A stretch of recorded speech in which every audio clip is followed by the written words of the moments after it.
All rise.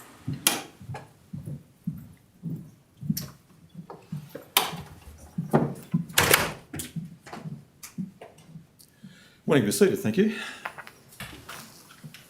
Application CICS 100,026 on the Commission's own motion. 2026 State Wage Order pursuant to Section 50A of the Act. Decision. Commissioner Sang is not able to sit with us this morning. Appearances, Mr Andrigan with Ms Arnson for the Minister. Yes. Thank you very much. Ms Hendon and Mr Hanson for the UNSWA, Mr Harding for CCI, and we also have Mr Smith and Ms Love again for Welco. Thank you very much. The following is a brief summary of our decision in relation to this year's State Wage Order proceedings. Section 50A1 of the Act requires the Commission and Court Session to make a State Wage Order each year effective from 1 July, setting the state minimum wage and minimum award rates of pay. In making the order, Section 50A3 of the Act requires the Commission to take into account a number of factors of an economic, social and equity nature. Unions WA submitted in this case that the state minimum wage should be increased by $61.95 per week and award wages should be increased by 6.5%. The Western Australian Council of Social Service contended a 6.5% increase should apply.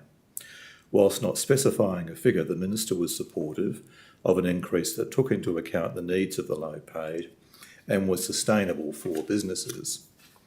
The Chamber of Commerce and Industry contended that the Commission should increase the state minimum wage and award wages by 3.25%. The Western Australian Local Government Association submitted that any increase should be fair, but also should have regard to the current cost environment for local governments and their limited capacity to raise revenue. The circumstances of these state wage order proceedings have been complicated by the uncertainty and volatility created as a result of the Middle East conflict. This has been a moderating factor in this year's consideration of any increase in minimum wages. The Western Australian economy has continued to perform strongly, ranking first in the ComSec State of the States report of October 2025. The labour market remains solid. The levels of business and dwelling investment, along with household consumption, have remained robust. The Western Australian economy is forecast to grow somewhat more strongly than the national economy, and wages growth is expected to be slightly higher. The overall strength of the economy is an important factor, as the Commission has previously said, that sustainable increases in minimum wages in a strong economy are unlikely to have any adverse impacts on employment and inflation. We recognise that rising costs, especially for fuel, have placed additional pressures on low-paid employees and also small businesses through rising inflation. High rates of inflation over recent years has placed pressure on low-wage earners in making ends meet.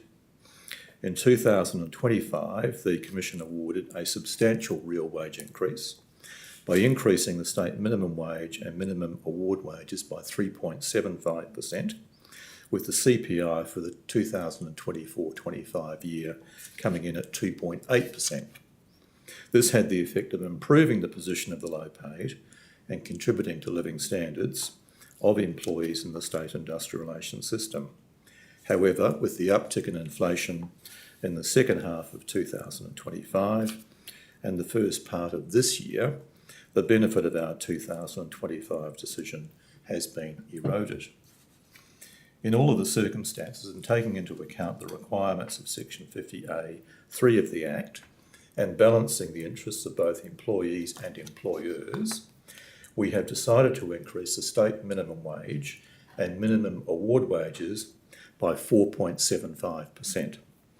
The state minimum wage will increase to $998.30 per week from 1 July 2026.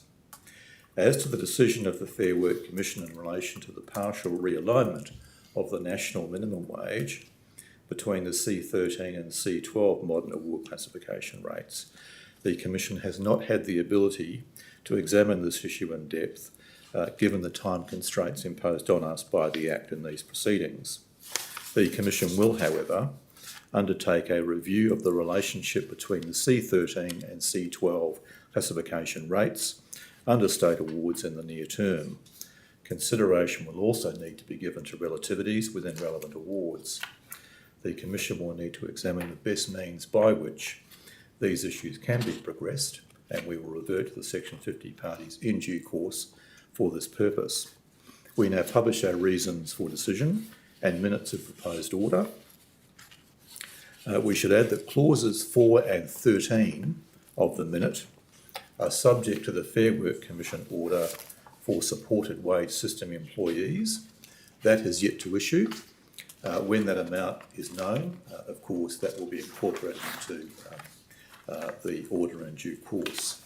We would ask that if any party wishes to raise any issues with the minute, could you please let us know by 12 noon next Tuesday, the 16th of June, and setting out any issues that you wish to raise. Finally, we'd like to thank the parties and Mr Christmas and the staff of the Commission for the assistance provided to us in the conduct of this year's state wage order case. We'll now adjourn. Ms. Jones?